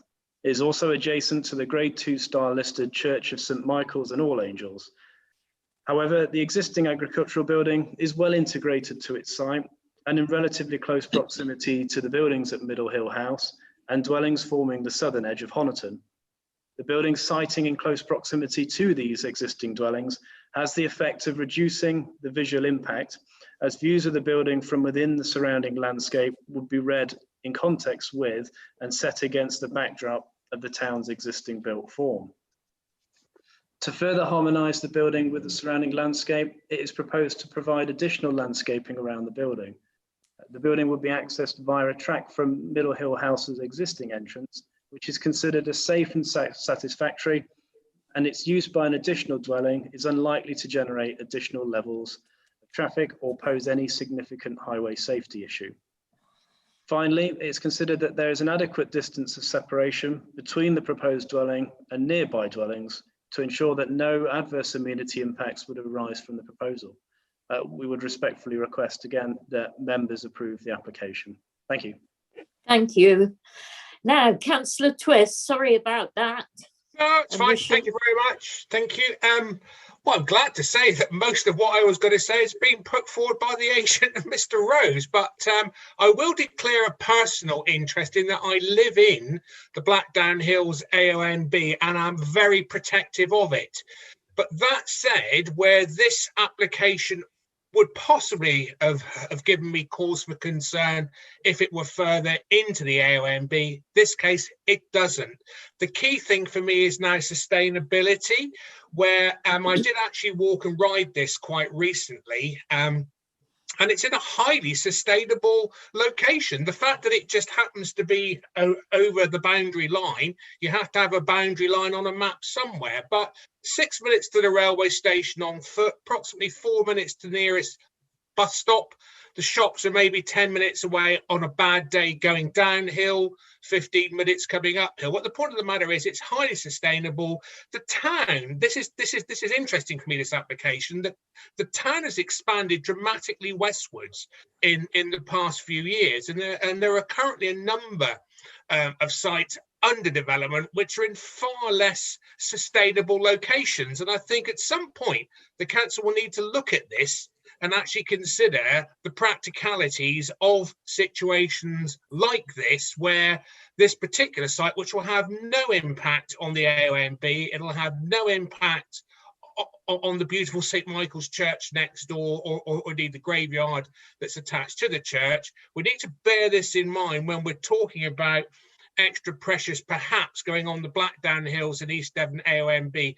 Fully support this application. It makes extremely good use of an existing building, and I'd urge you to support it as well. Thank you for your time, Chairman. Thank you, committee. Thank you, Councillor Twist. Right, Councillor Key. Thank you, Chairman.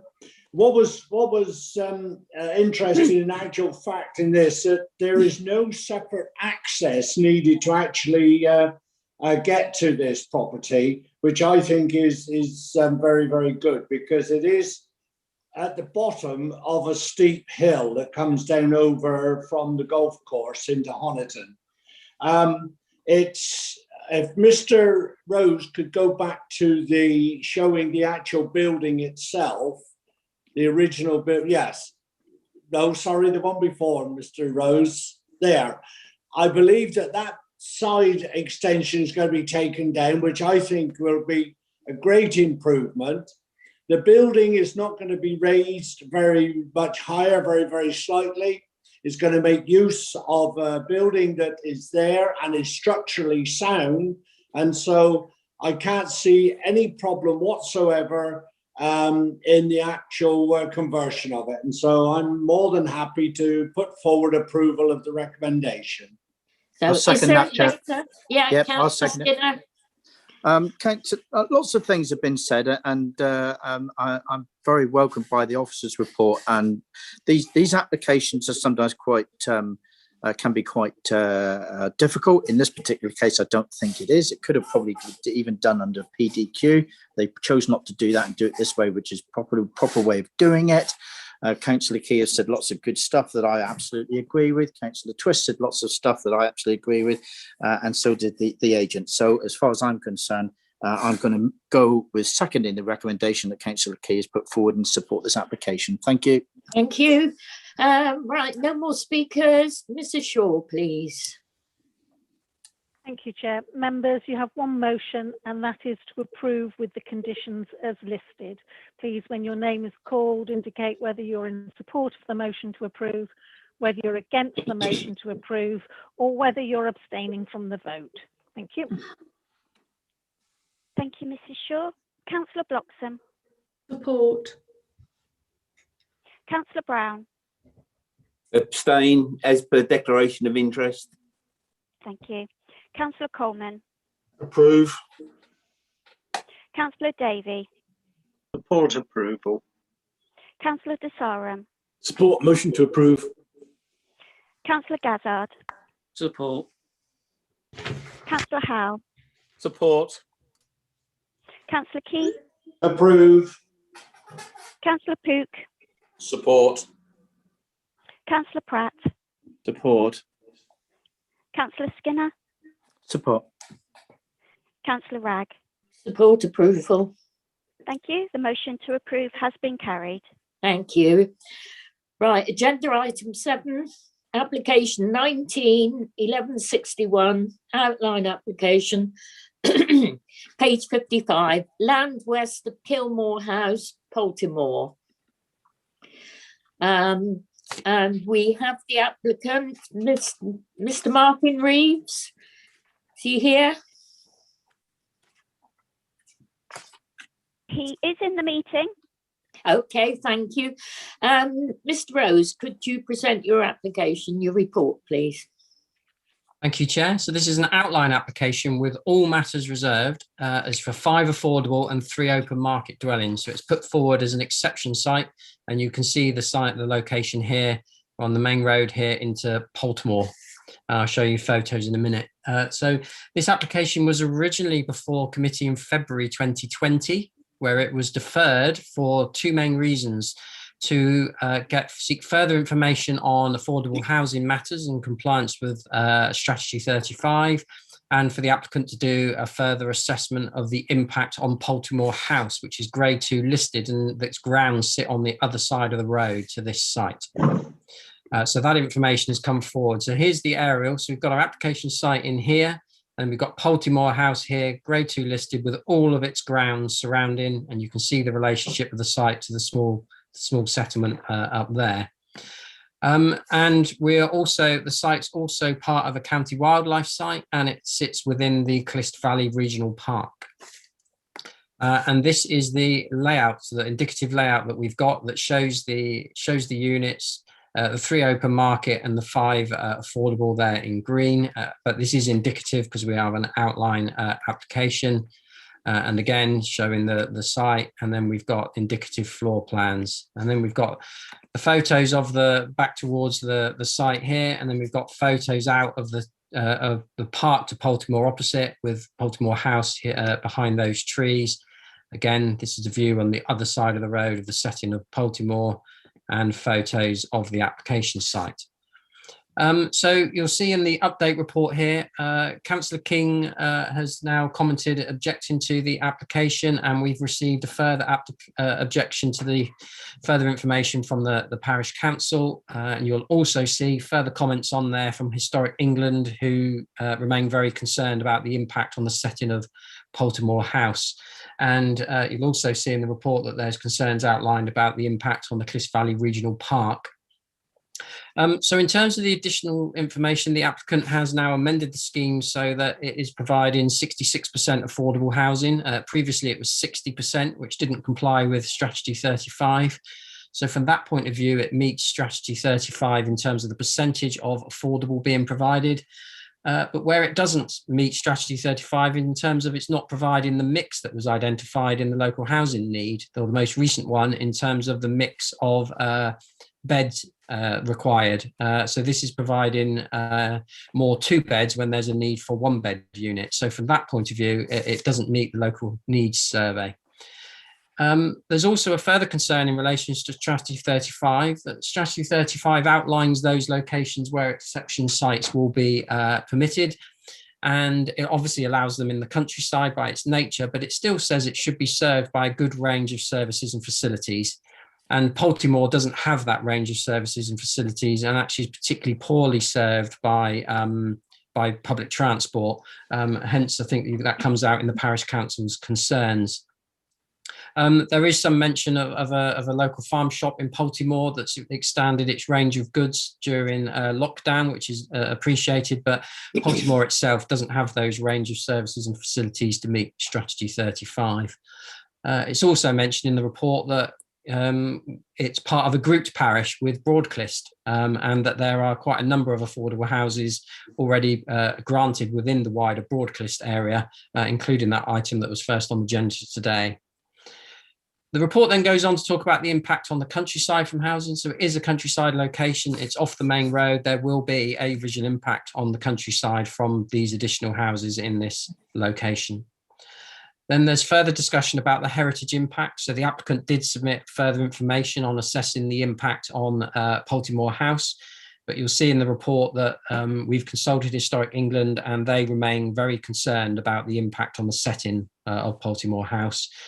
They believe that the applicants are over-reliant on the trees to the other side of the road there that screen the site from Poltimore House itself, because those trees won't be there forever and they aren't within the control of this applicant. So to understand their concerns. And obviously it's a grade 2 2-star listed building, so we have to give special regard to protection of its setting.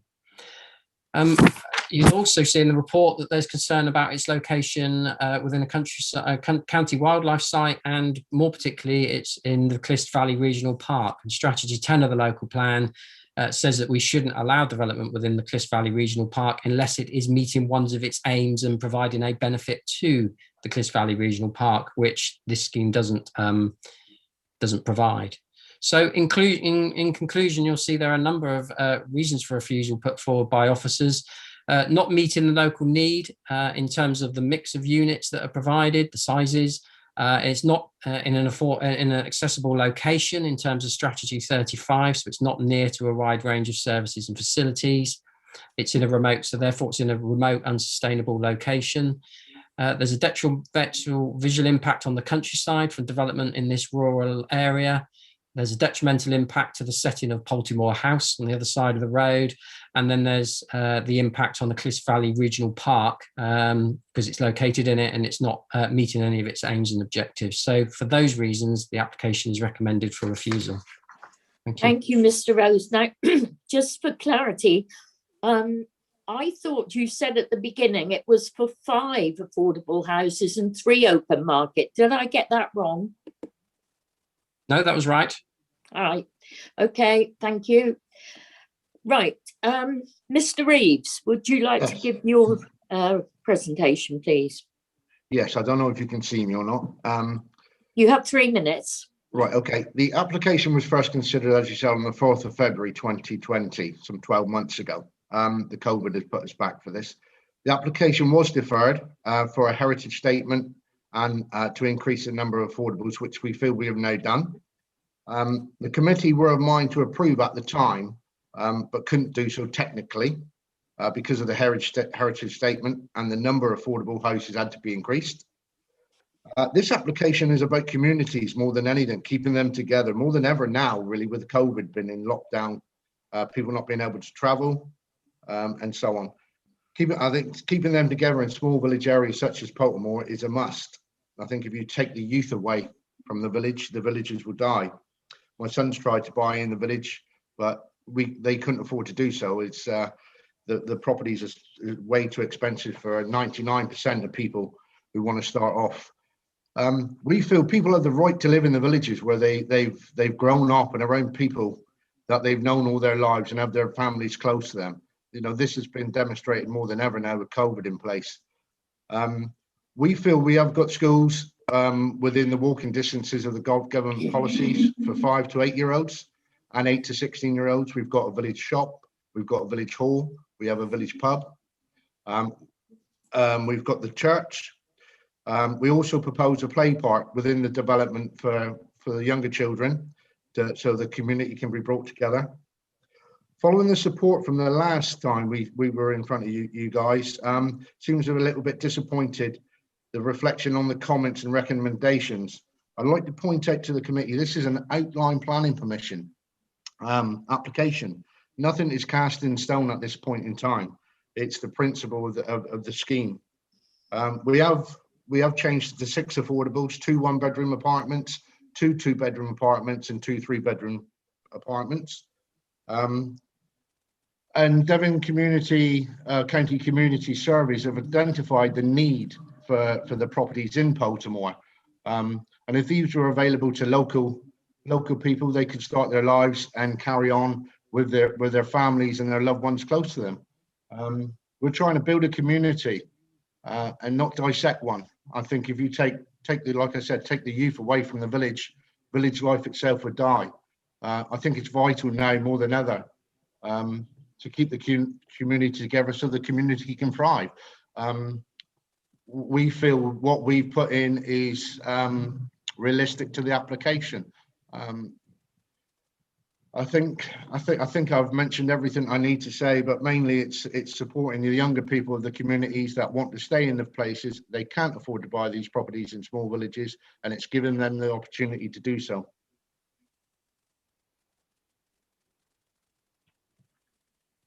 Hello? You're on mute, Eileen. Yes, sorry. Thank you, Mr. Reeves. Right. Sorry, Chair. Can I just? Sorry, I wrongly answered your question. The application as originally submitted was 5 affordable, and now it's 6. So apologies. Yes. No. That's all right. I just wanted to make sure we were all legal. Thank you. Right, Councillor Skinner. Madam Chairman, it's a great shame because I really don't want to be coming to planning applications at East Devon District Council that are providing affordable housing in whichever mechanism is used to. But in this particular application, Madam Chairman, I think there's no support from our planning officers. There's no support from the parish council. And there's no support from the ward member. And on that basis, what's been laid out in front of us, many reasons why we wouldn't be supporting this application. So I shall be moving the recommendation for refusal and going along with the recommendation of the officers. But what I would like to point out that is very important, and I'm working with my parishes myself and in my own villages, that the relationship between the delivery of affordable housing through a housing need in working very closely with a parish council and maybe a CLT and then the ward member is absolutely vital in taking applications that are affordable housing schemes within the location of villages. And it may very well be that Poltamore does deserve and need some housing. And it was pointed out from Mr. Rose that the identification was for 1-bed apartments. So there may very well be a need. What I may suggest, if I may, Chair, through yourself, to the applicant, that the close relationship of working with the parish, sorting yourself out with the identifiable need that has been established through the protocols that we use with our housing committee and agenda, that is the way to go forward with these sorts of applications. So it's with sadness in one sense that I'm not able to support an application like this, and I'm sure we would all be wanting to get behind this, but with what's been laid out in front of us, it's not delivering on several fronts, and one is in particular the housing need. So therefore it really can't go forward. So I'm going to support the recommendation of a refusal by our officers. Thank you. Thank you. Is there a seconder for that, please? Yes, Madam Chairman. Thank you, Councillor Key. Would you like to speak, Councillor Key? Well, I've nothing further to add because I think if you actually read the papers thoroughly, everything is in there. that needs to be said, and therefore this is the reason why I have seconded the recommendation of refusal. Thank you. Thank you. Councillor Pook. Similar to the other councillors there, members there, but I'd just say to the applicant, I think this I was very tempted to sort of support this straight away, but I'm a little bit confused about what the exact housing need is. And there's obviously a lot of potential on this site and a lot of eagerness from the applicant to do something in the village. And there obviously is something in the village. So I just say that I really hope that this application comes back soon, because I think it's the only reason I'm agreeing to not support it is because of the confusion over the actual the affordable and housing need. So I hope he comes back very soon, and he makes contact with other CLT type groups, community groups, to actually identify and work with the community to work out what is going forward. Because then I think an application coming forward either with a CLT or through community-led housing support, addressing all the concerns would be much better received. Thank you. Councillor Davey. Thank you, Chair. Yes, as others have said, I'm fully in support of providing affordable housing, and I do think sometimes some of these unsustainable villages could be made more sustainable if we allowed more housing within them. But I think there's just not enough support from officers for this one. It is in the Clyst Valley Park. It's too close to Poltimore House. And there are just too many objections to it. And I agree with what Councillor Skinner said, that something supported by a CLT proposal and with full community support and support of the ward member could well have a greater chance of success. But I feel this is the wrong location for this particular development, sad as I am to have to refuse it. Thank you. I think I'm picking up there's quite a lot of sympathy for this application, and hopefully Mr. Reeves will take on board some of the points that have been made, and perhaps we'll see this come back again at some point. Right, no more hands. Over to you, Mrs. Shaw, for a summing up, please. Thank you, Chair. Members, you have one motion, and that is to refuse for the 5 reasons as listed in the report. Please, when your name is called, would you indicate whether you're in support of the recommendation to refuse, whether you're against the motion to refuse, or whether you're abstaining from the vote? Thank you. Councillor Bloxham. Support the motion to refuse. Councillor Brown. Support the motion. Councillor Coleman. Abstain. Councillor Davey. Support refusal. Councillor Desaram. Support refusal for the 5 reasons listed. Thank you. Councillor Gazzard. Support refusal. Councillor Howe. Support refusal. Councillor Key. Support refusal. Councillor Pook. Same. Councillor Pratt. Support refusal. Councillor Skinner. Support refusal. Thank you. Councillor Ragg. Abstain. Thank you. So 1, 2, 3, with 3 abstentions and the majority for supporting refusal, that motion to refuse has been carried. Thank you, Wendy.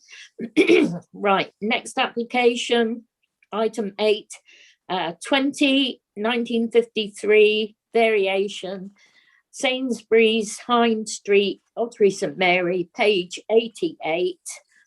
And we have one ward member who might want to speak. That's Councillor Pratt.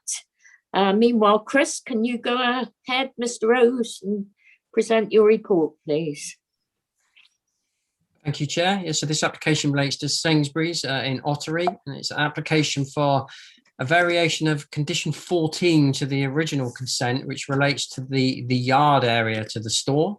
So most of you be familiar with the car park in front of the store. So this relates to the service area to the rear, and it's an application varying a condition. So they want to be able to deliver from 6 a.m. in the morning rather than 7 a.m. on Mondays to Saturdays, and initially for a year period. This was originally, this was put on the agenda because there was an objection to the application from the ward member, Councillor Faithful, but following publication of the report, he's confirmed he now supports the application. So just running through, as I say, related to the yard area. So that's the yard area in off here. Most people will be familiar with it. So you can see it's enclosed. And this is the access road that leads down to it, and that's looking in the other direction. So the application has been put forward due to coronavirus. So due to the need for social distancing and different deliveries, they want to extend those delivery times. Members may recall last year, shortly after or around lockdown, there was a ministerial statement released by the government to say that local planning authorities should be flexible with allowing or not taking enforcement action against extended delivery hours. This was to ensure that the supply of food during lockdown continued. So that ministerial statement is still in force and gives that background to us needing to be flexible to allow these businesses to continue and adapt to the changing circumstances. Now, this change to 6 a.m. delivery started back in August under that ministerial statement, but they now want to formalise that and apply for a year to enable that to happen. It was originally an application for permanent hours, but it's been amended for a year so that we can see what happens going forward. You'll see in the report that we are recommending that they comply with the quiet delivery good practice guidance. So there's guidance in place on how people should go about delivery to these sort of things in a way that doesn't impact on neighbours. We had one objection to the application from a neighbour that lived on the access route further down here by those group of houses, who's concerned about disturbance from vehicles at 6 a.m. Although it was relevant to note that this 6 a.m. use had already started in August, and yet we hadn't received any complaints from anybody about that. Environmental Health are happy for the proposal, so we're happy to support it. We obviously want to support the continued delivery of the facilities to the store in a safe way, and subject to that condition to ensure that they submit a quiet delivery scheme so that we can be sure that it's done in a quieter way as possible at 6 a.m. in the morning. Then we're happy to support the application, and it's recommended for approval. Thank you. Thank you. Councillor Pratt, you'd like to speak now? You have unlimited time. Yes. Sorry, Chair, can I interrupt? Yes. We've got Caroline Hewitt, who will be speaking on behalf of the applicant. For this Okay, one. I think I've got a different running order to the one that you've got. But yes,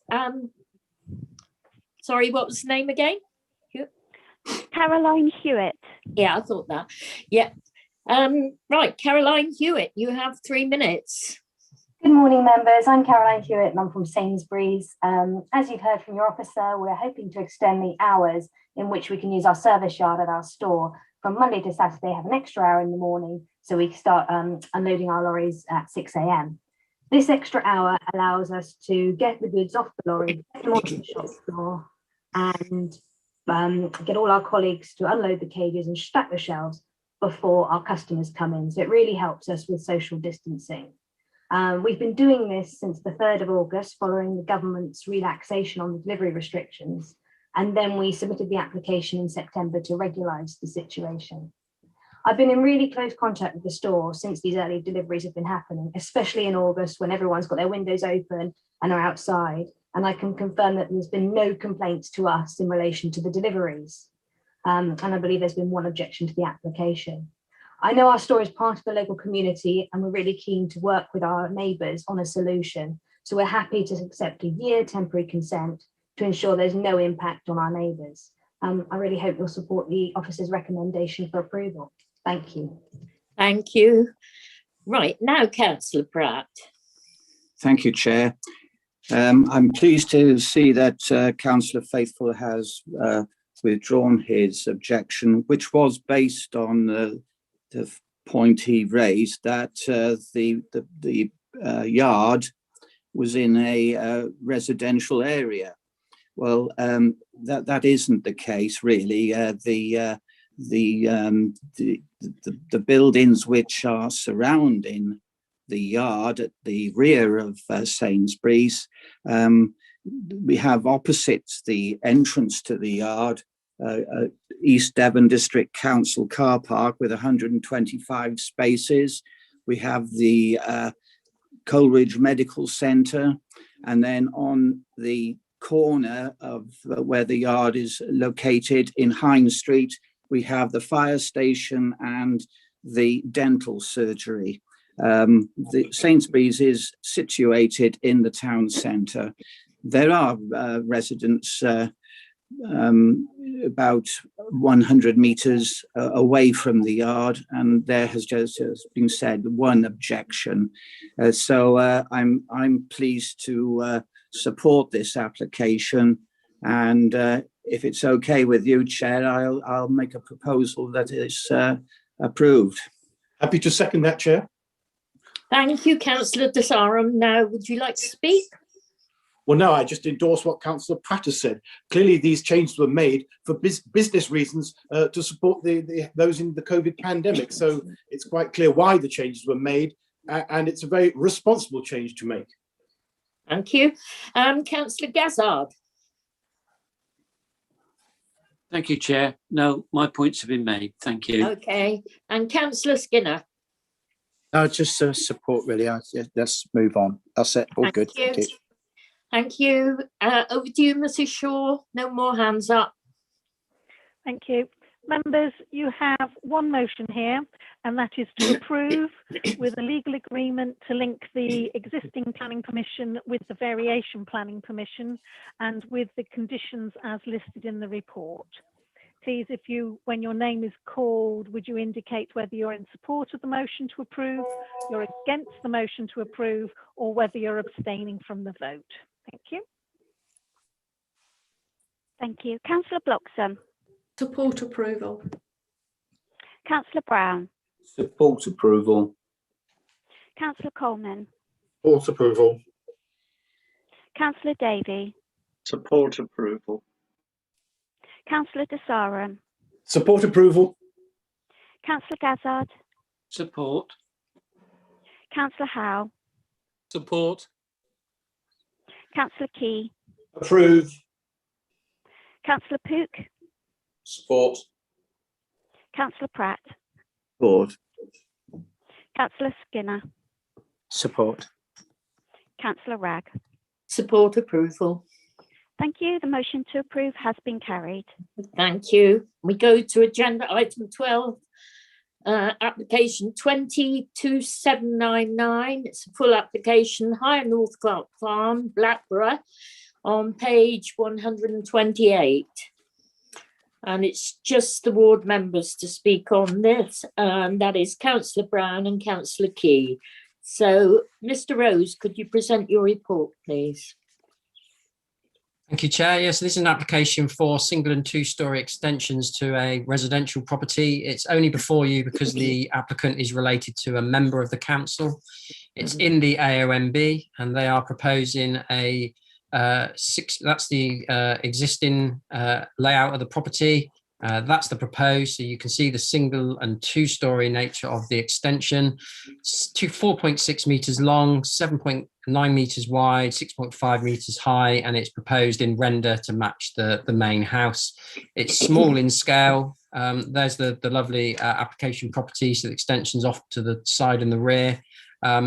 It's suitable in scale, it's a suitable design, it matches the materials of the dwelling. There's no wider visual harm because the site's isolated on its own, not near any neighbours, and for that reason as well, there's no harm to any neighbouring amenity. So on the basis of the small scale of the proposal, the acceptable visual impact and no harm to amenity, it's recommended for approval.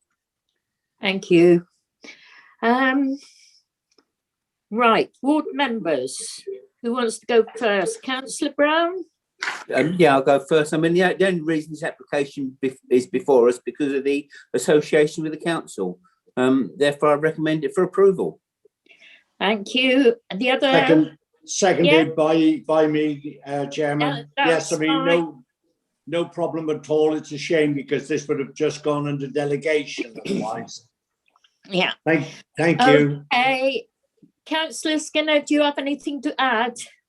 Not really, just let's move the recommendation. Thank you. Thank you. That's been moved. Over to you, Mrs. Shaw.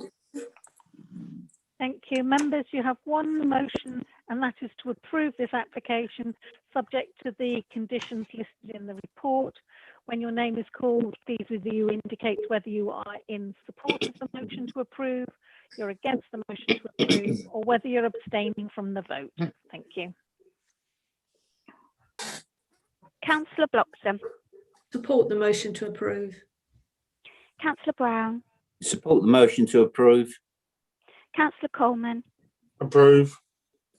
Councillor Davey. Support approval. Councillor De Sarum. Support motion to approve. Councillor Gazzard. Support. Councillor Howe. Support. Councillor Key. Approve. Councillor Pook. Support. Councillor Pratt. Support. Councillor Skinner. Support. Councillor Ragg. Support approval. Thank you. The motion to approve has been carried. Thank you. Right, last item now, agenda item 13, application 202785, full application, the stores, Cliff St Mary, page 133. Mr. Rose, can you present your report? There are no speakers for this application. Chair, has Councillor Howe been removed? Yes, he has. Yeah. Good. Thank you. Okay, thank you, Chair. So this is an application for replacement of a flat roof to a store building here to the rear of the shop. So the shop occupies this corner location in Cliff St Mary, and it relates purely to this area outlined in red. And it's a so it's a store at the back here, and it is a 150mm raising of the ridge, so only by 15 centimetres. And obviously it's before you because it's Councillor Howe's application. So you've got the existing elevations here and then the proposed. You can hardly notice any difference in the design. A couple of pillars here where it's rebuilt. So this is the extension here in this photo. So this flat roofed element, it's hidden behind these buildings. So there's no wider visual harm. You're barely discernible from outside of the site. And in terms of any impact on the amenity and neighbour, this is the nearest property here. But there's a fence in between, and a 15 centimetre raising in the height of the roof is insignificant and won't harm their amenity. Site's in the flood zone, but it's an appropriate use in the flood zone. So in light of the benefits to the business, no visual harm, no harm to the amenities of the neighbours, it's recommended for approval. Thank you. Thank you. Right, members, Councillor Key. Thank you, Chairman. Yeah, I would think in actual fact the applicant would be very glad to get rid of any flat roof, really, because I don't think there's anything worse than a flat roof. Always repairing it. So yes, I see no problem in that, and therefore recommend approval. Thank you. So seconder, second it. Yeah, second it. Thank you. Thank you. Move on. Yeah. Okay. Over to Mrs. Shaw. Take it to the vote, please. Thank you, Chair. Members, one motion for you to determine, and that is to approve with conditions as listed. When your name is called, please would you indicate whether you're in support of the motion to approve, you're against the motion to approve, or whether you're abstaining from the vote. Thank you. Thank you. Councillor Bloxham. Support approval. Councillor Brown. Support approval. Councillor Coleman. Support approval. Councillor Davey. Support approval. Councillor De Sarum. Support approval. Councillor Gazzard. Support. Councillor Howe. Oh no, sorry, not here. Sorry. Apologies. Councillor Key. Approve. Councillor Pook. Support. Councillor Pratt. Support. Councillor Skinner. Support approval. Councillor Ragg. Support approval. Thank you. The motion to approve has been carried. Thank you. And that brings our meeting to an end. I'd like to thank everyone, including members of the public watching online, for taking part. Can I just remind everybody present that the supporting officer will confirm when the meeting is no longer being recorded or going live, but until then, your comments will be live